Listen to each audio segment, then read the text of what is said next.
Olá, aqui é Isa Minatel, eu sou psicopedagoga, autora do livro Crianças Sem Limites.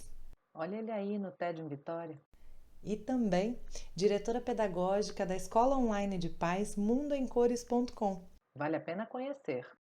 Hoje é dia de vídeo aqui no canal Isa Minatel no YouTube, então se inscreva, clique no sininho para ser notificado, porque 3 vezes por semana tem vídeo novo aqui no canal. Como você sabe, se você já está inscrito, nós estamos fazendo a leitura comentada do livro A Criança, de Maria Montessori.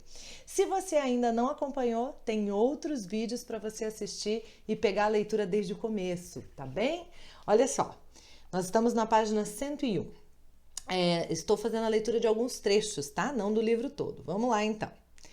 Ações elementares. Antes mesmo de conseguir realizar ações com um motivo lógico evidente, como as que viu os adultos executarem, a criança começa a agir com objetivos próprios, utilizando os objetos com uma finalidade frequentemente incompreensível para os adultos. Isso acontece a miúde com crianças de 1 ano e meio a 3 anos de idade. Eu, por exemplo, vi um menino de 1 ano e meio de idade encontrar em casa uma pilha de guardanapos bem passados e dobrados, arrumados uns sobre os outros com extremo cuidado. O menino pegou apenas um dos guardanapos dobrados, segurando-o com a máxima cautela, com uma das mãos por baixo para evitar que se desdobrasse, e o levou ao extremo oposto diagonal da sala, pondo-o no chão e dizendo: Voltou pelo mesmo caminho diagonal, demonstrando ser guiado por uma especial sensibilidade orientadora.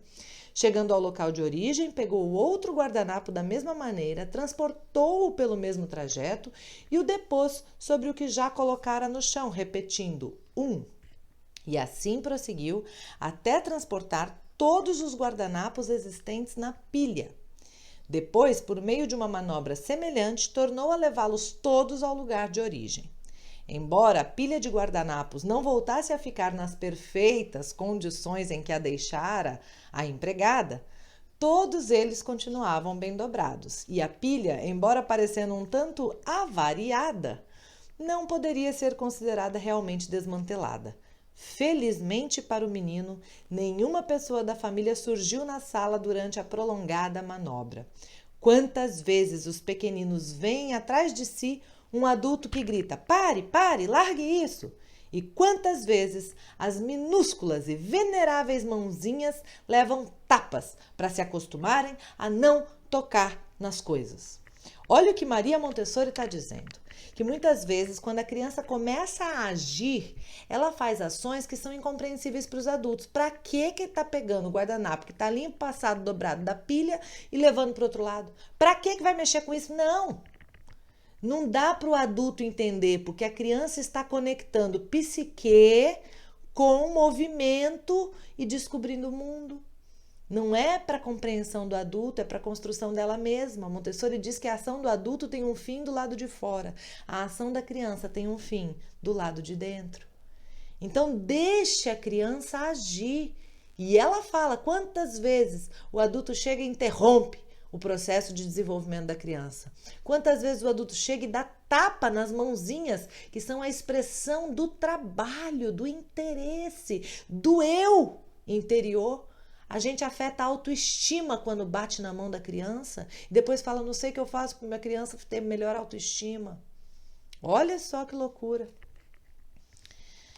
Outro trabalho elementar fascinante das crianças é tirar e recolocar a tampa de uma garrafa, especialmente quando é feita de cristal facetado e reflete as cores do arco-íris, como a tampa de um frasco de perfume.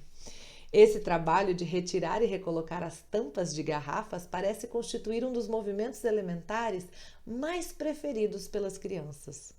Compreende-se que estoure frequentemente uma guerra entre adulto e criança por causa de tais objetos intocáveis.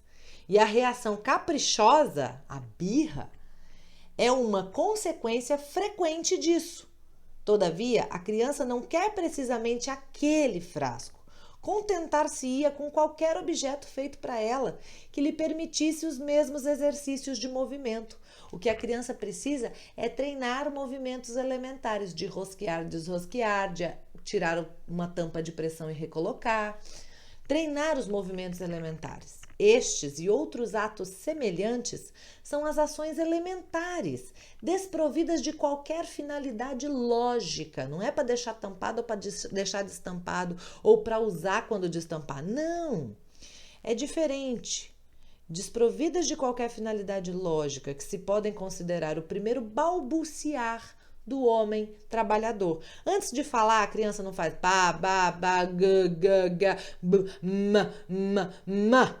Antes de trabalhar, a criança tira e coloca as coisas no lugar, a criança tira e abre e fecha as tampas dos objetos, a criança mexe nos objetos de cima da mesa, de dentro do armário, do guarda-roupa. É isso, tá? É o beabá do trabalho, é o balbuciar do trabalho.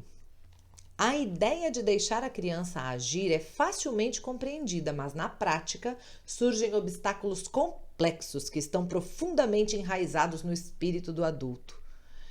Este, mesmo que muitas vezes queira concordar com os desejos da criança e dar-lhe liberdade de tocar nos objetos e tirá-los do lugar, sente-se impossibilitado de resistir a impulsos vagos que acabam por dominá-lo. E quando a gente vê, já estamos lá. Não! Volta! Deixa aqui! Não mexe!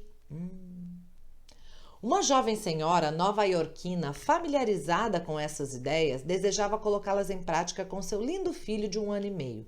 Certo dia, viu-o transportar sem motivo, do quarto para a sala, uma jarra cheia de água. Aquele motivo que o adulto não compreende, não, para o adulto é sem motivo. É igual quando a pessoa me fala nos atendimentos que eu faço. Do nada, a criança faz birra. Não existe birra do nada. Se eu tô achando que é do nada, se eu tô achando que é sem motivo, é porque eu ainda não fui capaz de captar, de entender o que motivou, qual foi o gatilho para aquela reação. Observou a tensão e o esforço da criança que se movimentava com dificuldade e repetia incessantemente consigo mesmo: Be careful, be careful. Tome cuidado. A jarra era pesada e a certa altura a mãe não conseguiu resistir e ajudou o menino, tirando-lhe a jarra das mãos e levando-a para onde ele queria.